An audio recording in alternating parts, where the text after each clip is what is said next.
Hi doulas!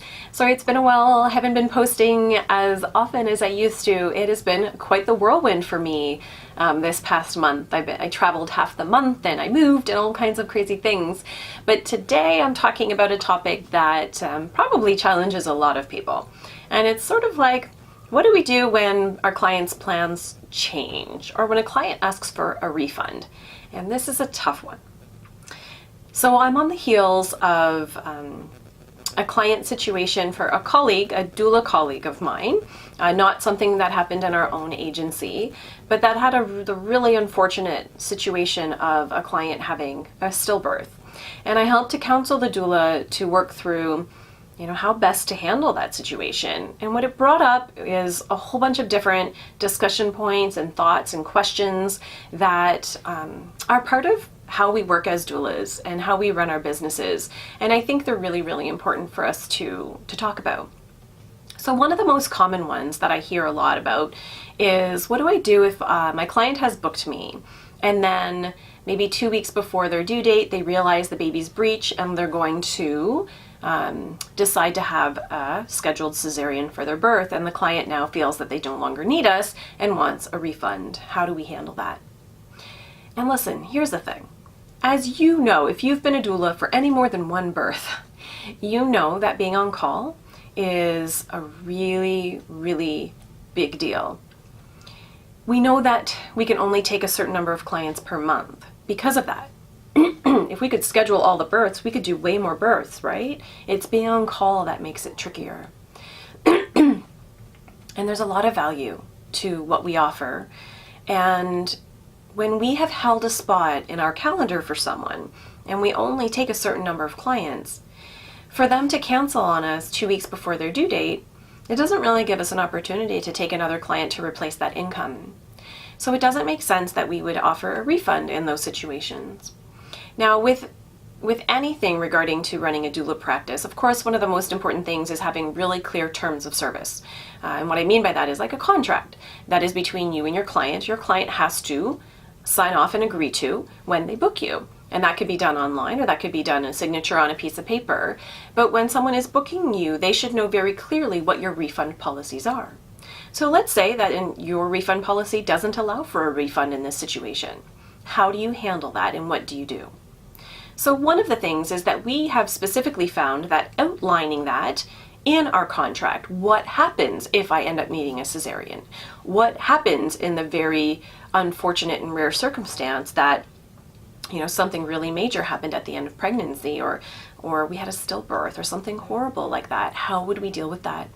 So we find it's helpful for that just to be part of our terms of service, our contract, so that the clients have an opportunity to read that ahead of time. And we really stress, sometimes we find people sign contracts and they don't really read them. I mean, how often are you on a website and, terms of service comes up and you just click yes and you don't even read it because it seems really long. But we stress the importance of our clients reading that. And we actually recommend that they print a copy for themselves when they're booking with us so that they can refer back to it and that they have time to read it when they have a minute. Because we'd rather deal with things proactively than wait for a situation to happen and then people are unhappy with our answer. But here's the thing. Doulas, we're not out there making $1 million, right? We're not rolling in the dough. If you're working a private practice, every dollar you make is really important to your household income, I'm sure. So often I feel that I get the feeling that people almost take advantage of the fact that we care so much about them and that they feel that they should get special privileges like refunds if things don't go exactly how they had hoped. What I find really interesting about that is those same people probably aren't going to the retailer where they got, whatever product, and let's say they use the product and they go back to the retailer and the retailer says, well, I'm sorry you used this product and so we don't accept it anymore. Those clients typically aren't stomping their feet and kicking and screaming up a fuss with that retailer. They're just like, well, that's the rule, right?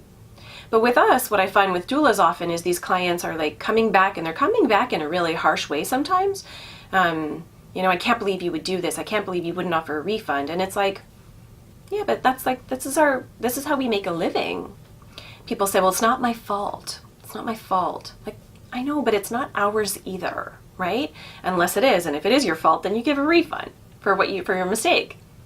But in my experience, we don't make a lot of mistakes as doulas. It's not very common that we're not available for a birth. It's that people don't call us, or people have changing plans and changing needs, and then they feel like they deserve a refund. I don't think that everyone else's problems or situations can become our problems. If you think about it, that person, maybe they're having one situation in their life that's affecting them, maybe financially or time-wise, resource-wise, otherwise. But can you imagine if you have 50 clients in a year, let's say, between maybe all of your services, you have 50 clients in a year if you're full-time doula. Imagine if 10%, 20% of those people had an issue. All of those issues become your financial burden. And that doesn't make any sense whatsoever. Why would other people's problems that have nothing to do with us become our financial burden? That doesn't make sense. What does make sense, though, is us providing some good resources and maybe some alternatives and some workarounds and some flexibility when we can to offer a different level of service. So for me personally, if I had a client who needed a cesarean in an unplanned way, that does not qualify for them for a refund, and it's not something that I would entertain. What I would do, though, is talk about how I could support them through their cesarean, either before, during, or in the hospital right after. How maybe I would be willing to offer some additional postpartum support if they chose not to have me at the hospital. Then maybe instead of doing 1-2 hour postpartum visit, because I'm a postpartum doula also, maybe I would offer a little bit more than that. And I'm not saying that that's something you have to offer. But for me, I want people to feel value in the service that I provide, and I know that I can provide a really great postpartum service for people who are planning a cesarean. So I would rather that they take that up than really just not have any benefit from the service that I was offering. But what I'm not willing to negotiate is refunds in my business that go outside of our terms of service. What I had to decide for myself and realize through experience is that if I allowed flexibility in how I interpret my terms of service, or when I break them, if you will, based on special circumstances, what I found is that every circumstance felt like a special circumstance. Someone got the flu and missed a class. Someone's partner's schedule changed and now they can't attend classes. Someone needed a cesarean. Someone changed care providers, and that care provider didn't like doulas, whatever, all of the millions of things that could come up. None of those are my fault. And so for me, I don't think I should be asked to make exceptions for those situations. We have terms of service and policies in place that people agree to and sign off on when they purchase these services. If they're not okay with those, they should probably find another doula or another company to work with. But if they are okay with them, then I think it's fair that we all stick to them. So for me, what I say to all clients is, listen, our terms of service are 100% enforced. We don't make exceptions ever. And that's the only way that I can get through all of these requests. You can imagine with a busy agency that comes up fairly often. The only way that we can get through them is by having a firm policy in place. Otherwise, it turns into a bit of a shit show every time. I've actually written a blog explaining some of the challenges that come up for us as doulas and childbirth educators when clients ask for refunds, because what it often felt like is when a client was unhappy with a decision is that they kept coming back and started attacking us. And that's really the most unfortunate circumstance, when really we do this work because we love people and we want to support people. And when they start to attack you personally, it feels really horrible. But what happens is when we start to when we reply to someone and say, sorry, that's not our fault, it actually sounds kind of yucky and defensive a lot of the time. And it just starts a negative interaction between clients or potential former clients. So what I did instead is I wrote a blog explaining why we have our policies the way that we do and how it impacts doulas and childbirth educators. And what I find now is that we say, hey, listen, our terms are 100% enforced. I'm sorry that you don't fall within the cancellation clause. Here's a link to a blog post that explains why our policies are in place the way they are. And that way we're not sitting there going back and forth in a defensive kind of way with clients. So I'm going to put that link in the description fields so that you can highlight that and select it and copy it over so that you have reference for it if you would like to use that. Now, it does refer to our own terms of service, but I think some of the other language is really, really helpful for people to understand. And, you're welcome to not copy it, but take some of those ideas to create your own blog post if that's something that you would find helpful for your own clients. So now coming back to things like cesareans, I've actually been able to go into the OR a few times recently in the past year, which has been really, really lovely. Been able to take pictures and video and help with skin to skin, and, even just sit with the birthing person while the partner's over at the warmer with baby and different things like that. So I think it's really helpful as doulas for us to know that those options might exist. Now, it's not going to happen. Doulas aren't going to be getting into the OR unless our clients are asking for it. And, maybe your client's going to ask for it. Your clients are going to ask for it for 1 year, 2 years, 3 years, 5 years before it starts to happen. Like, I don't know how things are going in your community, but I know that it's possible. And I know that around the world it is happening some of the time. So thinking about how you might be able to make that happen, I think would be helpful for you and your clients both. Even when I'm not able to be there, I offer to spend some time after the cesarean with them. So that might be meeting them in post-op. It might be meeting them when they come back to their rooms, helping with breastfeeding, bonding, baby care, talking to them about how they're feeling, letting them have a nap. Maybe partners have to go home and let dogs out, or who knows, whatever's going on, be with other siblings. So thinking about all of the different ways that we can support our families and offering them all of those things instead of just saying, sorry, I don't give a refund, but I could be there for you. Sometimes people just need to understand how you might be able to be helpful so that they can accept the change of plans. And it's just a change of plans. And the journey that's just the journey of pregnancy and birth and parenting, is we don't always know what's going to happen.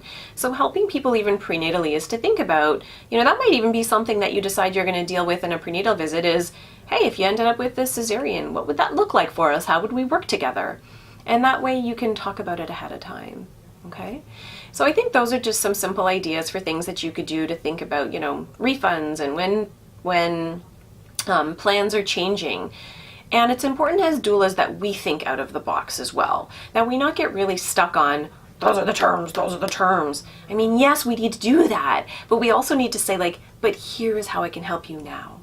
And so, for example, with cesareans, one of the things that I do is I'll come in and do an extra prenatal visit with them, talk about the whole procedure, what they can expect the room to look like and feel like, and things that they might like in their experience. Maybe, they could play some music. Partner could have a phone with music playing in their pocket, or maybe there's even a CD player in the OR. Thinking about, partner's role in pictures and video and all those different things. It's sometimes when people are prepared for what to expect, is it actually feels a lot more palatable to them when it's actually happening. So there are lots of things we can do to make for a really lovely cesarean. And so maybe instead of, if they decide they don't need you there that day, is maybe you can offer an extra prenatal visit for preparation. Or, like I said, we talked about those additional postpartum support that might be available. And I think those are important things for us to start thinking about and talking about as doulas, so that people realize we're not just there for an unmedicated vaginal birth. We're there for inductions. We're there for cesareans. We're there for stillbirths. We're there for everything. When people need us, our role is always the same. Our role focuses on emotional support, physical comfort, informational support, helping clients advocate for themselves, and partner support. And doulas often say to me, but what if this happens? What if this happens? I'm like, guys, folks, it's the same. We do those 5 elements of care in every single situation, right? Of course, in some circumstances, in some stages of labor, in some circumstances, maybe we provide a higher degree of emotional support than physical support, and sometimes it's the opposite. But it's always some combination of those 5 elements of care. So making sure that our clients really understand this prenatally will help to prevent problems from happening later on down the road. Now, we don't want to think of every possible bad situation that could happen and talk about that, because that's not going to increase confidence and decrease fear, is it? But we do want to role play, and we want to talk about plans changing. Right? Plans. I mean, I hate that word anyway, and I've talked about this before, as I hate the word plan, because there's so much of this experience that we can't plan. We can prepare for, we can have preferences for, but planning, I mean, who knows what's going to happen, right? So I hope that's helpful. I mean, I definitely would love to hear some of your thoughts and stories and experiences of difficult situations around refunds or cancellations and how to handle these difficult situations. It's hard. And you know what, for us, sometimes I think it's extra hard because we have really, really big hearts. And as doulas, I think we're sometimes emotional people. And when you're an emotional person, there's room for us to take this personally. You know, remember Penny Simkin saying that, you know, you don't always understand why a woman behaves the way she does, but she has a darn good reason. And yeah, we don't always understand why people are behaving the way they do, but they have a darn good reason. It doesn't mean that that reason has to impact us financially or in a negative way, but we do need to try to understand where it's coming from. We do need to stand firm on our own boundaries, whether those be financial or from a time perspective or restrictions, what we can do and don't do. And it's important that those things be outlined in our terms of service. And you know what? You're going to learn over time. You're going to add things to your terms of service. You're going to change things. You're going to move things around as you make mistakes in your practice. Talking to other people about what's included in their terms of service, and I see this posted on Facebook groups all the time, can be a helpful way to think about, what am I not considering? You know, and you might include some extra things in your terms of service when you read other people's terms of service or contracts. And that can all be helpful in running yourself a really lovely, vibrant practice that minimizes these uncomfortable moments. But you know what? It's okay to be uncomfortable, right? There's growth and we're learning from being uncomfortable. And I hope you don't have to get too uncomfortable too often.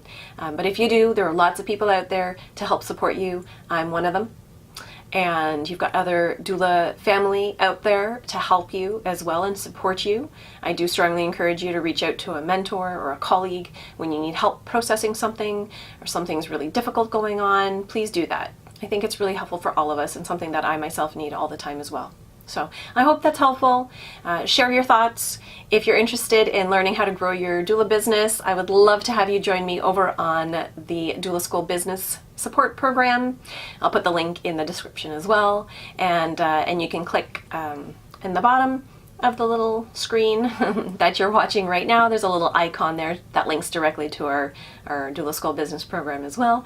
Would love to have you on there so I can help you grow and thrive as a doula. Thanks so much, and I'll see you next week. Bye.